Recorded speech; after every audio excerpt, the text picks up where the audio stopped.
আমার আনন্দিত জয়। শ্রাবণ মাস চলছে এখন আমাদের প্রতিদিন মাতৃ সম্মেলন হচ্ছে। তা হ্যাঁ, এবার প্রতিদিন তো যাওয়া হয়ে ওঠে না, নানা রকম অসুবিধা থাকে, যে কটাতে পারছি যাচ্ছি। খুবই ভালো লাগছে মায়েদের সকলকে নিয়ে মাতৃ সম্মেলন করতে। আমরা তো সবাই ঠাকুরের দীক্ষা নিয়েছি, যারা এখানে আছি সবাই ঠাকুরের দীক্ষা নিয়েছি। আপনারা জানেন যে ঠাকুরের দীক্ষা নিয়ে আমরা সবাই খুব ভালোই আছি। আর মনে মনে ভাবি যে আমার বিয়ের পরের দিন আমার দীক্ষা হয়েছে। তা মনে মনে ভাবি যে যদি আরও আগে আরও ছোটোবেলায় ঠাকুরকে পেতাম, না জানি আরও কত ভালো থাকতে পারতাম।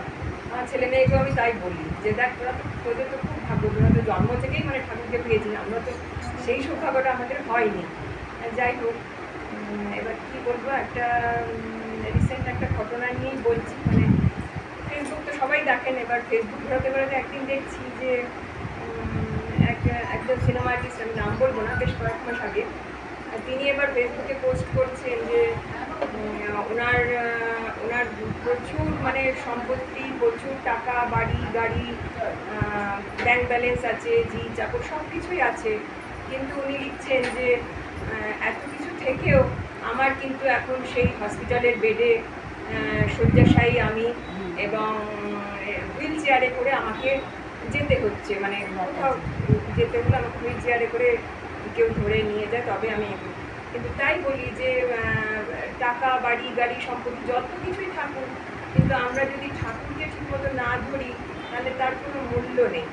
সেইভাবে সে যখন লিখছে তখন মনে মনে ভাবি যে এই মানুষটা তো সব আছে, তাহলে এর জীবনে এত দুঃখ কষ্ট কেন, তার এরকম মন্তব্য কেন, এরকম বক্তব্য সে কেন করছে?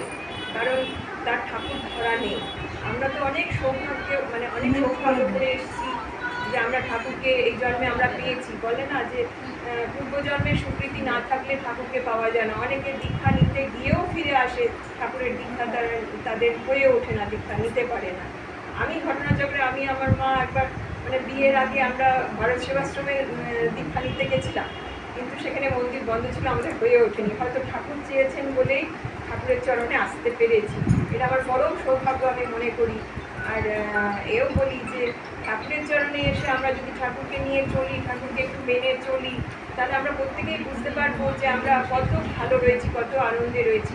আমরা হয়তো পয়সা রোজগারের ধান্দায় অনেক সময় আমরা পাপ পুণ্য, ভালো কর্ম, খারাপ কর্ম কোনো কিছু বিচার করি না। এক এক সময় এমন একটা আমরা কর্মকাণ্ড করে ফেলি যার কর্মফল আমাদের সারা জীবন ভুগতে হয়।